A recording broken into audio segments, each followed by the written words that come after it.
changed it up every time. It wasn't very obvious ganks every time. So Darkseer is the pick for Hot 6 though, and I don't really like the synergy here. They don't have a melee core other than the Earthshaker. So it's, where's the Ion Shell value, you know? Yeah, sure, you can zone, you can get some gold and you can push your off lane, but it's all ranged heroes thus far. I feel like Darkseer is just not a good pick here. Maybe if you're in a 1v1 versus Clock, you can get some abuse, but I feel like Hot 6 really did get kind of screwed by that Clockwork pick coming from Ehome. Definitely seems like they're just scraping that top tier 1 barrel for what's kind of out there and available to kind of throw onto their side. Darkseer, I mean, maybe they, you know, want someone else to be the mech candidate on the team. Vacuum pulls Clockwork out of his own cogs. Is kind of, you know, there's got to be something maybe we're not seeing that this Darkseer kind of fills the void, because I agree with you as far as where the lane could break out, and then especially when these team fights break out, it's a bit peculiar. There are some, you know, hopeful things, you know, vacuum pull into a huge Requiem, vacuum pull into a huge dunk, into a Lina stun. There's synergy there. There's always going to be big team fight when you got a Darkseer. That's true. That's a really good point. The vacuum is there. The Ion Shell is not, but the vacuum is. Also, you brought up the mech problem. Both Darkseer and Shadowfiend usually building mech. I think what Darkseer has to do this game is build a pipe instead. I think pipe would make his pick a lot better, because then you're going to be stopping Clockwork damage, Ancient Apparition, Ice Blast. If somebody gets Ice Blasted, you can just pipe them, and that will stop the damage tick at least, buy you some time. So Stormband coming from Ehome, that will not be their pick. Storm versus SF is not the best, I would say. SF can often just turn and hit him. And in the early game, especially when Storm's out of mana, Shadowfiend, it becomes very strong because you can do a couple raises as he escapes. So I think the Storm would have been okay for Ehome, but maybe not the right choice. I assume Gyro's gone. Yeah, Gyro's way gone.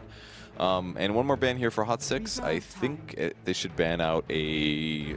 what's a magic component carry?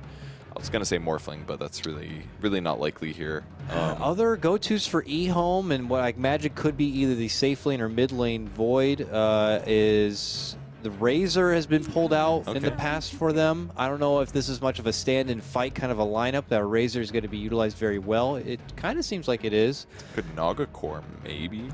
Naga Core is true. If you send out the illusions and you're radiant sprinting a couple of Hot 6's heroes, you'll stop Blink Daggers. That might be okay. Has there been a Morphling yet this tournament?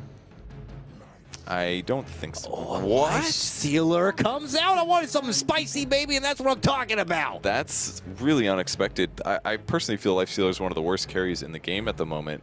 He's very easily kiteable.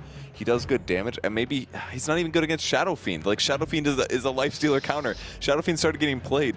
Like, maybe Ehome kind of underestimating Hot 6, feeling confident that this Lifestealer will work. They're going back a bit. You still got the vehicle there with your Clockwork to kind of set up the bomb, but yeah, and this is a bit of a throwback. And Clop as well. It's very gank strong, but if you're just looking at hard carries on paper, I feel Lifestealer is very weak. And there's Surge from Darkseer, so whoever gets open wounds is going to be able to just run away. So they grab another support to help deal with a Lifestealer, and Bane is great for that. Fiend's Grape going through Magic Community, but Shadowfiend is not going to have trouble against Lifestealer if their gold is fairly even, because Shadowfiend will build a Scotty eventually, then Lifestealer is slowed for the rest of the game. And he's got a minus armor aura, which completely counters Lifestealer's low armor pool. Naturally, at least, he's going to have to build a fast AC. So this Lifestealer pick is completely out of nowhere. Nobody is drafting this hero right now, and he's not even good against Earthshaker. Why would you pick Lifestealer? It seems so weird to me. But if they gank really well, it's going to be good. But if the game goes even at all, I feel like it's just going to be weak. Not really a team also, and not really a time that's like it's time to pull out a back pocket strat. Maybe for them, if they feel like they need to stay alive and secure a 2-0 sweep here to get those 3 points. But they're doing okay. Is it doing okay enough to pull out a Lifestealer, though, is the question. We'll have to see here. Is everyone really plotting this one out? You know, this could either mean looking to get a big early smoke movement, looking for an early invade, or maybe just Hot 6 perplexed by the last pick coming out from Ehome. But nonetheless, calling out for something spicy here. We're going to get it. It's game number 1 of this best-of-2 series. Ehome going toe-to-toe against MVP Hot 6. Hot 6 down at 1 point right now, the bottom of Group B, while Ehome with 4 draws have 4 points here. So let's get this party started. Immediate movement out from DDC. I think he even teleported up here. Look at this. He's just going crazy with the wards. Puts 1 out to block the camp, and then 1 obs ward to kind of get the vision from anyone passing from camp to camp and moving at the upper part of the river. Yeah, I don't think they're aggressively tri-laning or anything like that. He actually has nothing in his inventory now because of this. The full sacrifice from DDC. But Dazzle can kind of get by without having regen items due to having Shadow Wave, so I think that'll be fine. And they're expecting a Darkseer anyways, so Sunbee trying to do some tricky stuff on the other side of the map. He puts his Observer and Sentry Wards down. He's hoping a hero will see that he doesn't have those, and then maybe he can sneak in and drop them down. But in fact, there's nobody there. He actually could have just gotten away with blocking whatever he wanted to, so... The mind games have been out mind games. I have seen that once from ROTK with a Darkseer, and I still don't know to this day if he did it on purpose, but he insta-TP'd to the bottom off lane on Dire side without any wards and ran to the spot as if he was going to plant a ward, didn't, left, and we were sitting there like, was that an ultra mind game or did he actually forget? Well, sure enough, they ended up planting a sentry and not seeing anything, so props to ROTK at the time. Is that even worth it? I don't even know, but... Maybe if you have a bounty on the team, it's worth it because you're wasting a sentry, but otherwise you're trading 100 gold for 100 gold, so that seems quite weird. All right. It seemed a bit silly. UMP's going to find the enemy team. DDC does have items, actually. They were just sitting on the courier, so he's really stacked on items here. Lots of regen, lots of consumables here, and they are going to go with what looks like more of an aggro setup here, Purge, in the top lane. So maybe something in that back pocket they've dusted off, and they're going to be throwing it here against Hot 6 in a matchup where it's going to be a dual setup between the Bane, where, well, it looks like he was able to get a nice quick D-ward here, and side by side with Forev, who is going to be playing more of that core spicy Lina. Yeah, so they do end up doing the aggressive tri-lane, which I thought they might when they did the double block here. Oh, their Sentry Ward does not spot the Observer Ward. Very aggressively placed Observer Ward here by Forev, and it's so deep in the lane that the Sentry doesn't spot it. Very nice. Just a few inches right there out from the standard spot, and that's the difference of that one Sentry not being able to scout it. Sometimes you got to think just that extra inch ahead, knowing that everyone's kind of on the same page with their ward movement. Double stun here on Lifestealer top. He's going to be forced to rage here. Oof. He almost gets killed. That was a fissure into a light strike array and even a couple right clicks from Heen. The tri-lane actually for MVP Hot 6 is really strong here. And they've got a lot of clarity potions on Jarek, so the stuns are not going to stop. Yeah, there really is no stuns on the side of Ehome for this tri-lane setup, which is definitely a flaw there. Unless they commit to mass levels and poison touch or something, they don't really have much else, just some slows from each. But yeah, Lanham steps in, gets quickly sapped up, and then has to step back. But high contention over this pole camp already. Everyone just trying to get a little piece of that XP pie and trying to go for the lingering last hit. What a beautiful block coming out from Jarek's here, but obviously the damage is not going to be there as a follow-up. Meanwhile, ZYF is going to get caught out with an LSA. Dragon Slave going to be slightly off the mark, but Hot 6 letting him know, like, hey, don't get too careless getting out there and too aggressive. We'll catch you out with a quick fissure, and you could be in a bad spot. With CTY's completely zoning MP in the middle lane, only one last hit on SF, whereas CTY's up to 10 and 10, really showing his mid lane dominance here.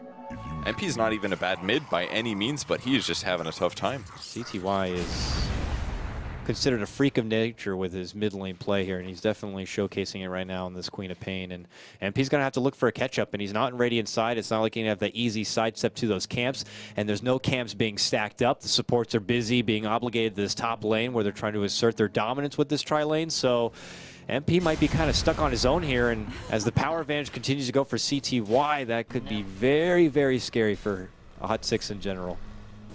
More side pulls continuing here. I kind of feel like Hot 6 should just block this camp with their body whenever they get the chance.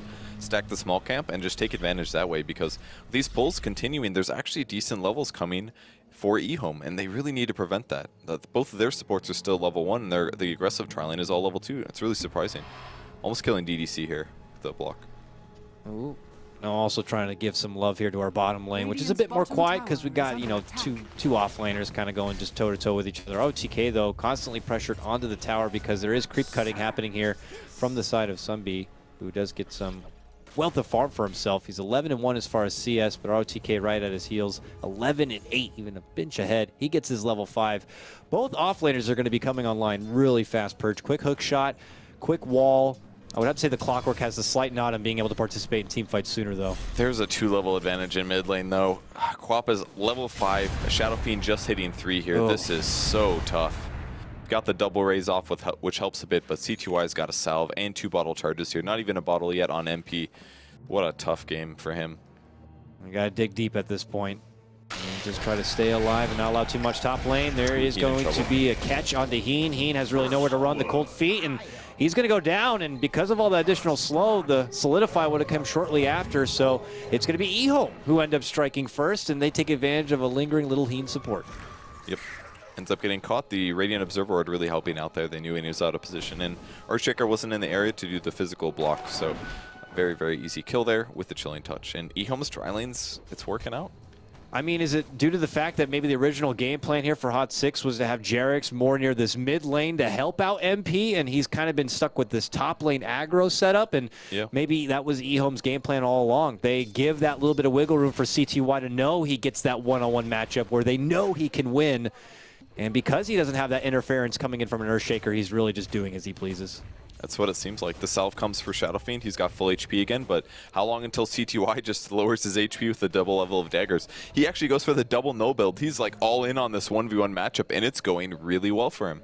He's level 6 now. If he doesn't want to hang around too long in this lane, he could go elsewhere, but with an obs drop in the mid lane, giving him that high ground vision, he'll see if there's help nearby and when he could commit to a quick kill here. I mean, hell, he could jump the gun and go right for Jarex in the back lines if he could burst him down fast enough, but now that he knows the attention is nearby, he might have to pump the brakes a bit here. And for MP, he can feel a bit more rest assured that there will be help in case the jump does come.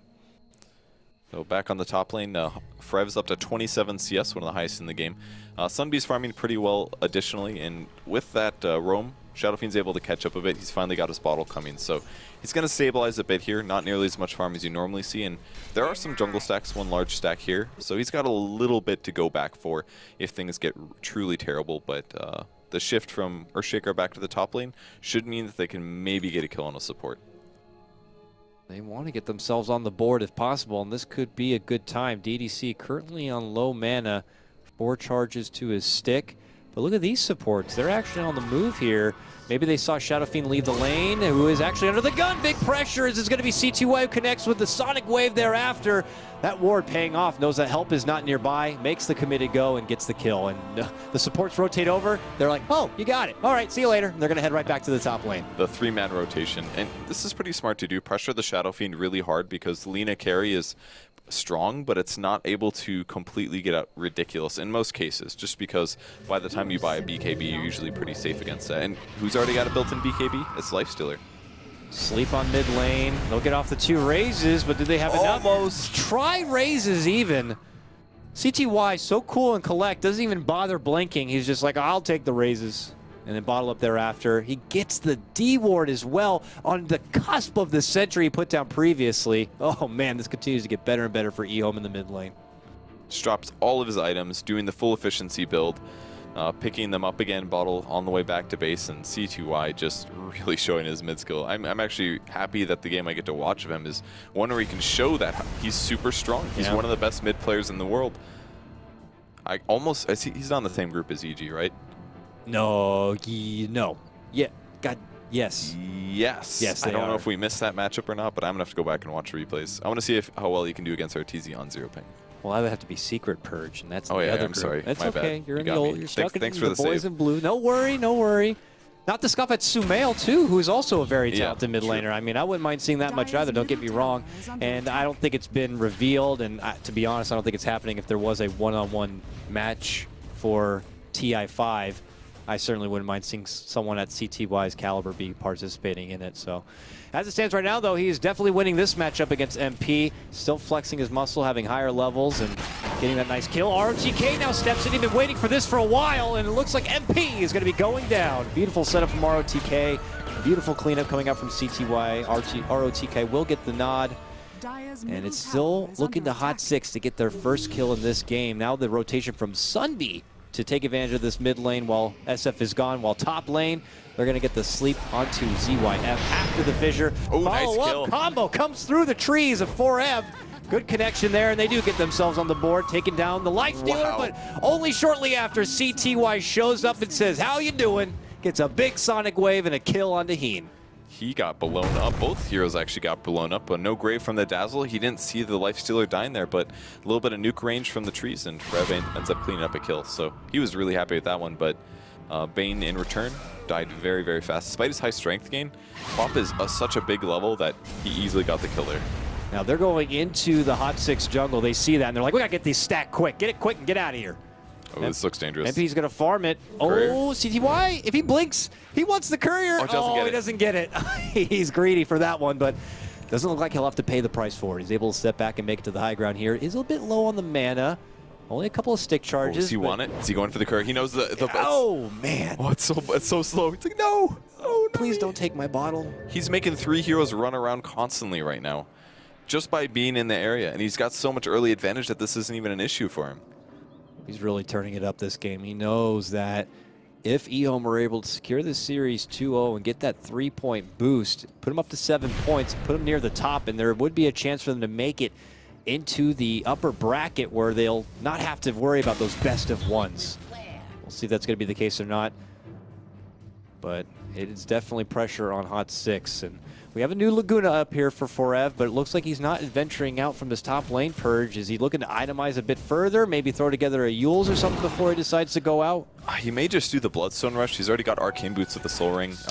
I don't think it's... Yeah, I think he does need to build something like a Yules, honestly, because otherwise killing... Might see Sunby dying on the bot lane. No, he TP's on time. He needs some way to be survivable if the Lifestealer gets right on top of him. And what is the solution? I'm not completely sure. Yules will help him. Maybe he needs a Force Staff. Maybe Force Staff Bloodstone, but it's very difficult this game. The Quap is so far ahead, and if she ever gets right on top of Lina, it's going to be dangerous. So he may have to just go Yules so that he has that safety of knowing that he can kill that hero. Gotta be careful, though. ROTK now continues to be on the move, and he's getting pretty dang close to completing out a Blade Mail.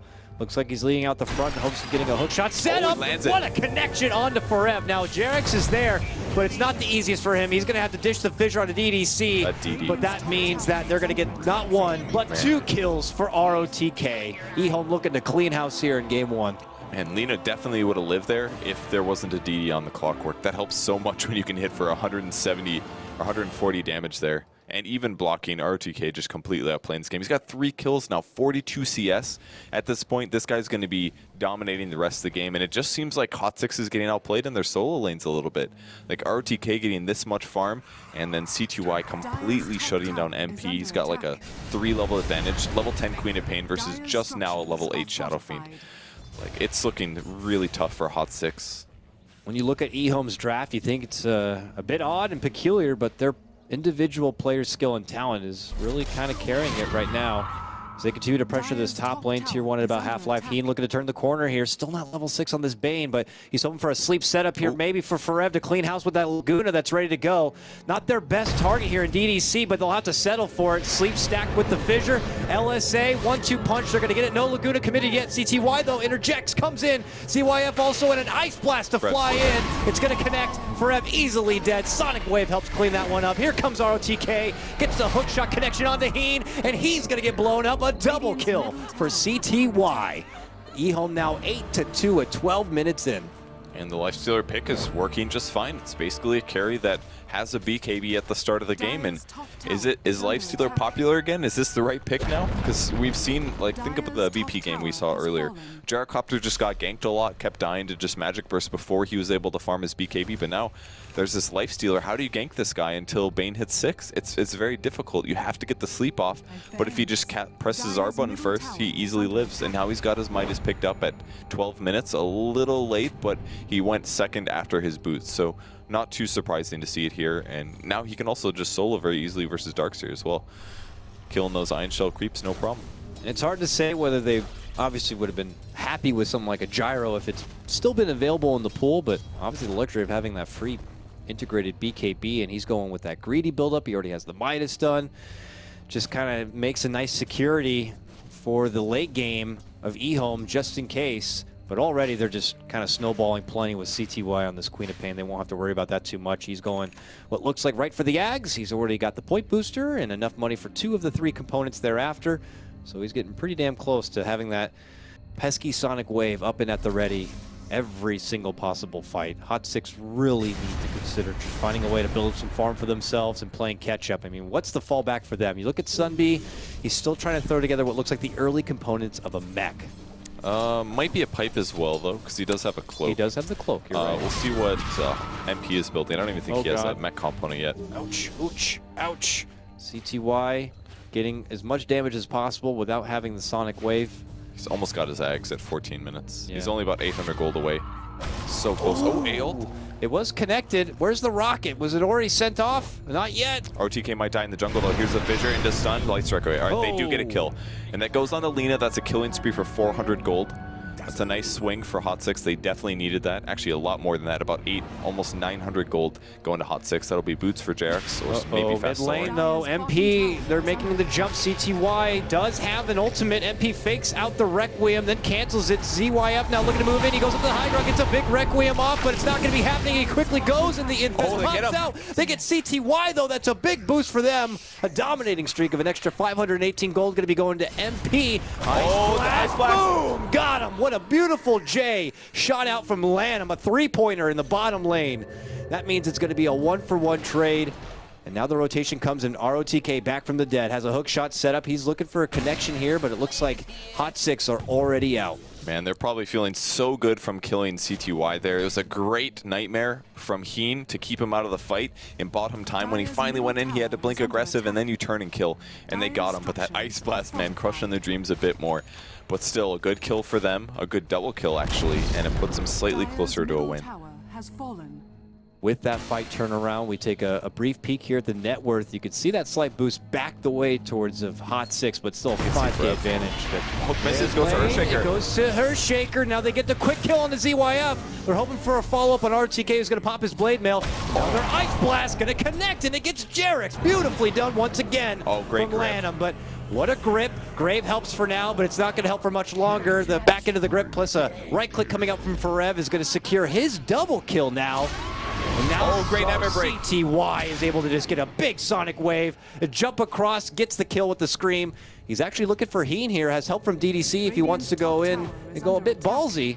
Decides to pull back instead, and that was a big boost for Hot 6 in the earlier fight, but then they end up losing MB, and now Forev ends up going down. That was such a sick nightmare break by DDC. He knew he was about to get stunned, he breaks it, the blink forward, wastes the stun, and easy kill on Forev. So I don't think they realized there were so many heroes. The warding for Ehome, by the way, has just been fantastic. Look at these weird ward positions. This one right here spotted the hook initiation that I think was maybe aimed for Lina, but ended up catching Earthshaker instead. And they had another one that was on the top lane over here that was fantastic. That, see all these 2 sentry wards? They're trying to find where the heck that the ward gave them vision, but they just couldn't find it because the wards have been in such good places. They're wasting gold, they're not able to deward the vision, and they're losing teamfights because of it. Ehome getting very crafty with their wards, and you can see the payoff that's already worked for them. Hot 6 still trying to make the crawl back here, 11-6 here as we get into that mid-game period. About 17 minutes in. We take a moment to look over the item progression. You can see CTY, has his Agnes done, just needs to kind of put it in hand. But, at that moment, they're able to get a hold of that pesky AA. One of the drawbacks, he was probably out in the side lane by himself for a while, but they're going to get the catch, and he does go down. The old Dragon Slave Laguna Blade, you're dead. Yeah. Definitely nice to not have to worry about landing the stun. And Lina's making the Bloodstone first work. It gives him a lot of HP. If he gets the Euls, it doesn't really prevent the Lifestealer from killing him. Doesn't really prevent the Quaff from killing him after it ends. But the Bloodstone, just lots of HP. Spots out JRX. Will they hook? He's looking for it. He's thinking about it. He misses. Good juke by JRX. They're still going to lose the tier 1 tower most likely. No, they're TP and they can fight now actually. They're thinking about it here. Lanham is back. He's at the base, so a big Ice Blast could come into this fight, but they're going to smoke it. Swinging from behind. Do they stay? Ehome already on the way out, except for DDC. He's looking to plant a ward here, but might pay with his life. They're going to get him with a fissure. A rocket to come in. Do they re-engage here? CTY going to be put up asleep. It is going to get removed from ROTK. There's the vacuum wall from Sunby. Catches a couple of them on the way in. They look to engage, but no. Meanwhile, look at this. Heen gets an ult onto ROTK, but it's not going to be enough. Meanwhile, CTY, an easy double for him as he cleans house and wipes out 2. Makes it 3 all day. JRX very weak and wounded. Gonna go down. Blinking from CTY makes it a triple.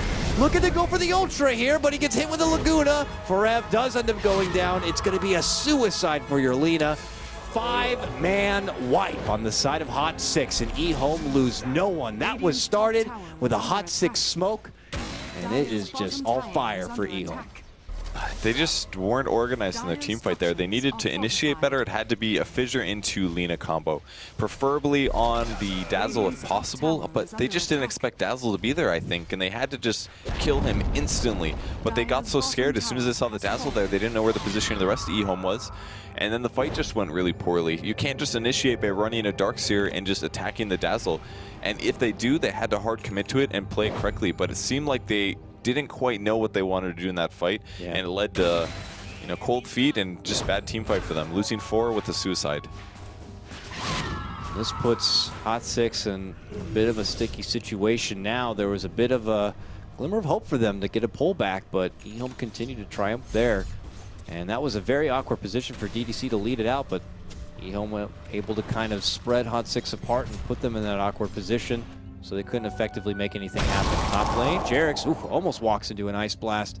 And the thing is yeah, the Lina got that solo pick on the Lanham earlier, but Lanham had already completed his Midas and used it, was on cooldown, and he already has a point booster. And almost one component towards his Agnum Scepter. He's making beautiful time right now for this AA. Yeah, it's going to be really nice to have. Fred almost dying top, actually. RTK getting graved, and he's looking dead, gets silenced. Oh, perfect timing. The Rage runs out. They might be able to kill the Lifestealer now. Here comes the ulti as well. He does go down. Nice little turn for MVP. Now they're on the chase, trying to grab RTK. Great vacuum, pulling him back, but they've got so much HP, this doesn't even matter. Great back up again. The level 4. Will he be able to survive? Oh, great. Oh, man. C2I completely whiffs there. Ice Blast comes in, lands on Sunbee. He's probably going to tick down. Yeah, definitely dead. Nice connect with the deny right there because of the Shadow Strike that was on him. Oh, nice. Beautifully done. Very nice. So MP gets a double kill.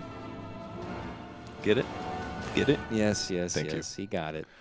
Well, who didn't get it? CTY, the connection of that Sonic Wave not off even the close. mark. It could have been huge with the Ice Blast follow-up, but just not there. And maybe credit to Hot Six. They had a nice split pattern at the moment. Ends up being a good turnaround for them, taking down the Lifestealer and then ROTK thereafter at only the expense of their Darkseer. Makes it very nice. Bottom, Heen might find, Rune, good sleep. Heen's like, I want that regen. It's 7 seconds. I think they might be able to get there. It's all. Yeah, he's going to land this stun. Here comes stun. Laguna Blade in 3. Not quite enough time. He almost gets the kill. He ults it. Can he turn and just ulti him? Oh, no. They're not going to get the Bane for it. Trying to catch up and get his own Laguna. Lifecycle Ray gives him the mood speed. CTY waiting for the blink. Blink. He's out.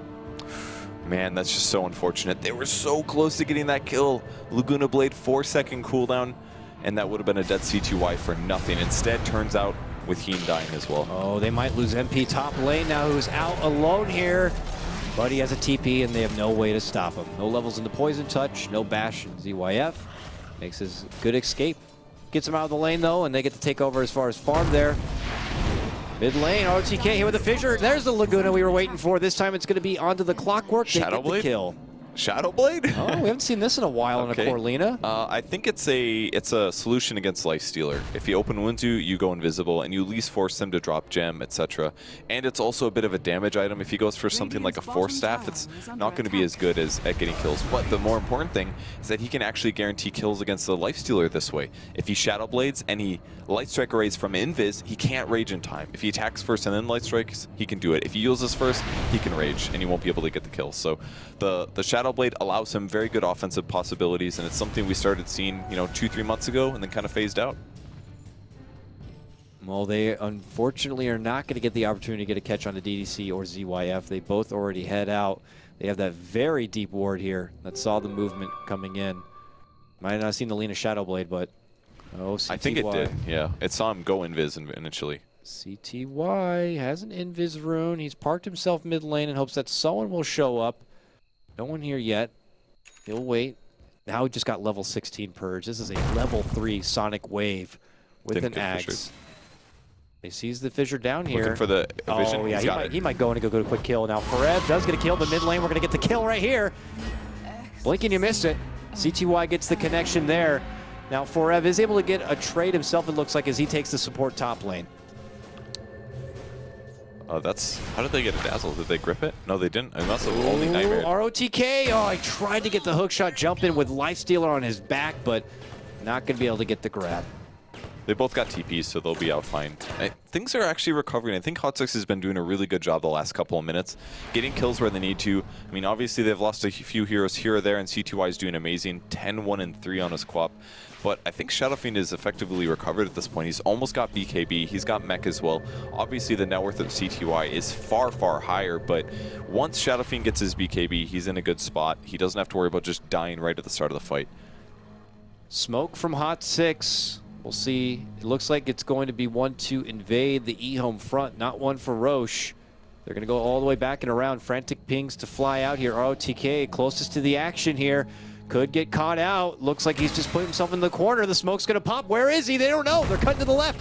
Hey, there he is. ROTK just shows himself, walks in with a blade mail popped, and what a cog is going to bump them all back. Grave is going to be saving ZYF, so he's able to double back. Big Ice Blast, Requiem thereafter. He ain't able to set behind his comrade, but ROTK will go down. Sunby looking to run. He's going to get dropped thereafter. CTY gets the Wicked Sick for himself. MP on the run here as ZYF looks to pursue. He's going to get the catch of the slow. Open wounds. Goes in for a right-click battle here. But he's getting the help from DDC and Lanham, so that means that MP is going to be going down. Jerix moving in, but he is just getting caught from behind. CTY will get that one. Monster kill for him. It's a double kill in the fight altogether. 24-12. Hot6 lose 4. Ehome only lose ROTK. They somehow walked all the way into the enemy team's base and just got completely surrounded accidentally. Like they had Lifestealer to the left, which is where Forev went on, but Clockwork was behind them and the other supports were wrapped around, and it just caused Hot6 to completely spread out. Their first initiation didn't get a kill because the Dazzle was sitting behind the Lifestealer, and from there it just became a war of attrition. C2Y, great ulti, cut right through the pipe because of the pure damage, and further advantage for Ehome here. Hot6 really needed to get a triple kill at least there. Not good with these big bursty ultimates like your Sonic Wave and Ice Blast to fight in such a tight choke point. And convenience for ROTK, he kind of just walked out in the middle of them, but because of those cogs, it really forced Hot6 into that bad position, way back and behind, so they couldn't get the follow-up. So back to farming, I guess, for now, for MVP. Let's take a look, see if they have any smokes. Nothing in base. Nothing on Courier, and in inventory they have one on Darkseer, so they still have a gank option that can be a little tricky. On the bright side, they also didn't lose Forev in that fight. He wasn't able to get a kill, but maybe somebody will come defend top. Forev was looking for someone to come top to farm. CTY does show up, but it's a bit too late. CTY, he has got the Octarine Core now. Octarine Core and an Agnum's QoP, 25 minutes in or so. Every 30 seconds, dishing out this crazy Sonic Wave. He may tank the gank as well, since he does have the Aegis.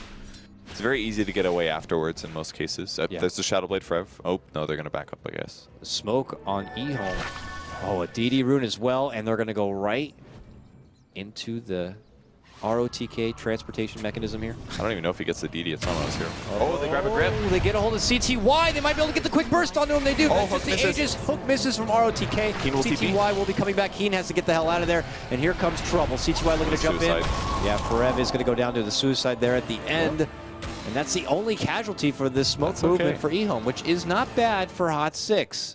Yeah, they lose some gold on Lina just naturally because of the self-deny, but I think that's all right. Considering how much went into that, that was a smoke. They killed the Aegis. Good trade there for that, and now they can take another fight. They don't have grip, though. That's the only other downside. They use that to commit and guarantee the first kill. So it should be a tier 2 tower falling as a result.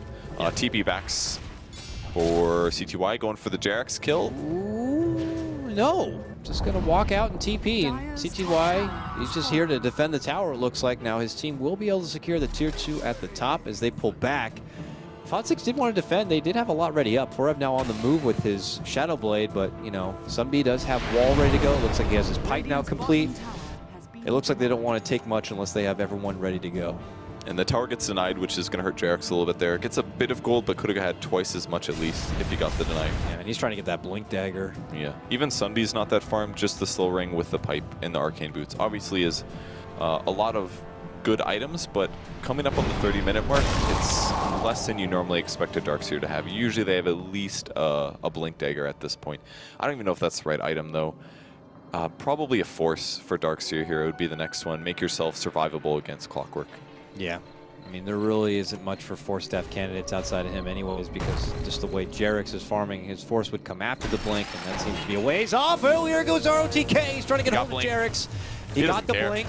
It's like, so fine, it is what it is. He'll do the dance of death and accept it. He just needed the farm for that. Just in time. One fissure, and he's good. 0-7 and 8, but he's got Blink at 28 minutes for a mostly roaming hero in a game that you're losing, especially against a Lifestealer. It's one of the worst heroes to play Earthshaker against, because if he gets in close on you, you just die. You got no solution. You can maybe fissure block him off, but that's about it. Still not as much as the supports on the other side of Ehome, and specifically Lanham. This guy is loaded. He's got his Agnum's already complete. He's got about 1,200 gold saved up. He can get his own Force Staff. He can get whatever the hell he wants. I mean, on Agnum's, and you're just feeling great at this point. Hot 6, not so much. That Ice Blast connects. It's going to be what feels like an eternity of no health, no regen, no nothing. Even Dazzle's really farmed this game. He's almost got his own mech. How many Dazzles have we seen that's just like Brown Boots Wand? Frev might get caught. He uses the Shadow Blade. Item really paying off here. If that was a Force, he would have got initiated on. Regeneration. They do have a gem on Dazzle, though, so they killed the Observer Ward. And any other that they find will be killed. So no vision now for Hot 6, and very good vision for Ehome. Yeah, just a couple of sentries are all that remain on the side of Hot 6 near their woods, but Ehome have bigger things on their mind. They're looking to go for a tier 2 here. It looks like it shouldn't be too much trouble. CTY does hold a reserve Voidstone for now. We'll have to see if that's going to be saved for potential Sheepstick, potential Ewels. But this tower will help secure the extra bit of gold, 2,400. Probably going to be the Sheep if he's saving up for a Mystic Staff. Yeah, I think so too.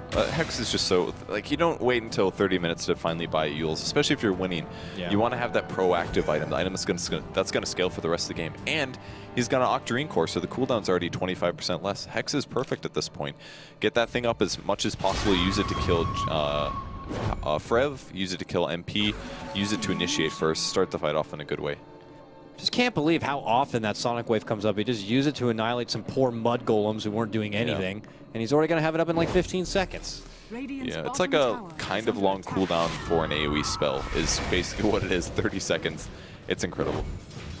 Well, Ehome now will have the test, and now that they've completed and taken down all outer towers of Hot 6 on finding a way to breach into the high ground here, which is nothing to scoff at, Purge. If you look at Hot 6's lineup, you got Darkseer, you got Earthshaker, you got a good stun power, a Requiem. They have a lot of ways to hold the fort. Tower is under attack. Just a matter of Ehome being able to break into that base. A good hook shot, Ice Blast follow-up, could be all it takes if they got the cleanup power. 2 more minutes until Roche is up. So I'm sure Ehome will wait for that before they go for the high ground attempt. It is a pretty good defense, like you said, but they're so far ahead. It's going to be very tough for MVP to defend, but they definitely can do it. You know, a little bit of burst damage here, there, and you're good. Lina might get caught on the bottom. Hook shot's going to miss, though. Ooh, that was very close. Very smart from Frev, hiding and hugging the left side as soon as he got out of vision range. He's actually quite fast with the Shadow Blade here. 413 as he's in biz, so can't see him. He's running fast, hard to land that hook shot. Playing a dangerous game, getting so close to Ehome and far from home. Gets caught out and taken down. These Bloodstone charges are going to quickly wither away, and he won't be able to come back as fast to pull out that defense. Yeah, that's really the important part for him. It's not really about the mana regen. He's got plenty of mana regen with the 2,000 or the 200%, but the fast respawn is really integral towards him keeping his farm up. He's almost got Ags, and when he gets that, Lifestealer's gonna have some trouble, especially because he went for a damage item here with the Desolator. He's also picked up a Blink Dagger now, but you know, Laguna cuts right through that. That's probably the main reason. I mean, another reason to say Lifestealer isn't good in this patch, because how many Lina Ags do we see all the time? And it's the perfect counter. Takes away, you know, a huge amount of his HP, or like 66% or so. Looks like ZYF misclicked his TP, was trying to go top, but then it ended up not happening. So now ROTK will come instead. Heen puts him to sleep. Go Catapult. Catapult! Oh, it's denied Dazzle. DDC ruining it. That would have been the coolest play. I'll let my Catapult handle it play. Not enough. Comes the delayed tower shot, though, following Heen. Ha ha ha! You didn't get the tower! All the way back to base, but just Hot 6 trying to stretch out their wings as far as possible and create some space for themselves before the inevitable Ehome push does come their way with their big, mighty weapons and ammunition that they have been able to farm up. Well, look at this, Frev committing and buying out. He gets the Agnum Scepter now. Huge burst potential, regardless of Lifestealer's rage or not. And a smoke. Here comes They're Hot going to find him. They're going to see from the high ground here. Oh, there's the Echo Slam. Just jump in Echo. A lot of hate on the dinosaurs here, and they're going to get the Lagoon to follow up as well. Ice Blast will connect on the 2. Hook misses again. Miss from ROTK, man. He has been off the mark right now, but does force in, gets big cock. CTY connects with a Sonic Wave. The pop of the pipe is going to be coming out. They're going to clean up Heen, vacuum wall. Good race. Catches out the backstaff here, and MP is looking to chase out, but they are still alive and well. DDC holding them out here. They only lose ZYF. Hot 6, they only lose Heen. And ROTK needs to land those hooks. He's missed like 4 or 5 in a row, something like that. Yeah. There's been, and every single Infest as well. Every single Infest hook is missed also, like at least 2. He had such a good early game, but ever since then, he's just not landing the hooks that he needs. He did follow it up with the old force into cogs, the poor man's hook, but if he was able to hook instead, and that would have been a setup on a support, his team could have followed up and possibly gotten a better ult. Well, he's building to an Ag, so that means more hooks to miss more often. We'll have to see. I'm just kidding, ROTK. You sick flamer. He's got the... Oh, he missed that one though, Purge. But it doesn't matter, CTY will... It was all part of the plan, Purge. He zoned him to that way with the hook and right into CTY's arms. Sonic Wave connected. Wonderfully done, ROTK. If we had a stats man, I would love to know the hooks missed count. Is at least, it feels like 4 straight by now. Yeah, he hasn't hit a hook for probably 10 minutes, 15 minutes, and he's thrown them. If he misses another one, I mean... But his early game was so good. He played so well. Just got to keep it going, man. You got this. Yeah, I mean, he's still doing the job that needs to be done. Could be a lot easier if the hook shots were connected, but maybe he wants to make this a bit more challenging for himself. For now, he just kind of keeps his mid lane at bay. The rest of his company here, rotating on through, stealing the Ancients, keeping the pressure on the side of the Hot 6 map. Lifestealer back to the Ancient farming. The place he died. It's like, nah, I shouldn't make that joke. And you have no idea where I was going to go with it. Abandon ship. Well, they're going to instead step back, abandon on the farm, and go right for the Roche here. And Hot 6, they don't have a smoke on hand to kind of head that way. They have the Laguna Shadow Blade. Jerix has an Echo. Level 2 now as he has level 11. Good positioning by ROTK though. Yep. He's waiting. He got that one. There we go, babe. ROTK is able to move in and force right out. Oh, the grip, but he cancels. It traps MP, who gets hit with a Sonic Wave, even through that BKB. Now they're going to annihilate ROTK here. Dead. No, he's like still good. What a save. Now they are going to be able to bring down the first life of ZYF while grabbing Heen from the low ground. Sunbeam trying to run. And he's not going to be able to make it away. CTY is able to catch up with the screen. Now for Ev. Oh, I want to make it into base. Not going to be happening. He goes down. ZYF pops out the rage as the LSA wants to come out. And it's a 5-man takedown on the side of Hot 6. Ehome holds strong after completing out the Roche. And now look for them to make the push happen. It looks like it's going to be on the bottom lane, going right into the base. The only guy they got was the Lifestealer, and that was just an Aegis. And immediately after, he's like, oh, I'm glad you did that, because I needed to buy my Hyperstun anyways. So, man, he just jumped right in there with the Blink Dagger. Even though the Roche just happened, he got there just in time. So, really good fight there for Ehome. They got to initiate first. There wasn't the response from Hot 6, and well, they tried at least, but it's hard to kill a Lifestealer 2 times with the heroes they have. That was a Laguna Blade. You've only got 1 of those per fight. And you only got 6 Raxes, but they got 4 now, as the bottom is just going to be easily taken apart from Ehome here. Could be the beginning of the end, or at least game 1. But Ehome not looking to risk anything and get wiped out thereafter and hand over a pretty penny to Hot 6. So after they get some damage on the mid lane, they're going to step back. But most of the damage had already been done. Bottom going to be wiped out. Tier 3 mid lane taken down to about 1/3 of its life. Ehome, really good position here. We'll see how they itemize even further here, Purge. You got a Lotus Orb that's pretty much done here for Lanham. He grabs it on the way out. And, well, just doesn't seem to stop here. CTY sitting on nearly 4K gold. ZYF 1700, getting close to that AC. Getting caught. Shadow Fiend getting caught right here, bottom lane. That hook will connect onto ZYF, and MP will be able to make it away, but it is a BK bait charge. And oh, he goes face first, and the CTY Sonic Wave. Oh, well, about a facial right there. Heen goes down, gets hit with the cogs. He gets dropped. Sunbeam shortly thereafter. We might have just seen the end of this game. That is a quick 3-man drop, and now Ehome could go right back towards this mid lane. We'll need the creeps to get here first, though. I mean, look at those wards. They knew there was nobody behind him. They had full ward vision around him, in the base, leading up to him. And all it takes is a little bit of a Blink Dagger and way more farm than your opponent. And there's nothing that he can do to stop a Lifestealer from hitting him. He's going to have an Assault Curse up next, and at that point, it's just impossible for SF to fight. He's so far behind in net worth. Sitting at half of the pack. He's behind the Ancient Apparition in items. CTY goes for the Disrespect Dagon as well. I mean, it's a good item with Octarine Core, really, because you're reducing the cooldown by a lot. You can lifesteal from it. You're getting lower cooldown. He's got the mana regen. It's a great item at this point because he just needs more and more burst damage. He wants more kills. More and more kills. I want to get that stats padded up. Oh, Shallow Grave. He's going to be fine. No, not going to be fine is going to be Heave. He gets annihilated right there from the Sonic Wave coming out from CTY, who is now beyond godlike, sporting a very sexy 18-1-6 record on his Queen of Pain. The rest of the company able to jump behind enemy lines. They're going to get the quick kill on the Forev, and Hot Six have thrown in the towel. Ehome will take game number 1 here. That Lotus Orb was so cool. They were about to kill him, and all of a sudden they were like, I don't want to take 950 pure. I don't want to grip myself. And boom, and they just turned everything around.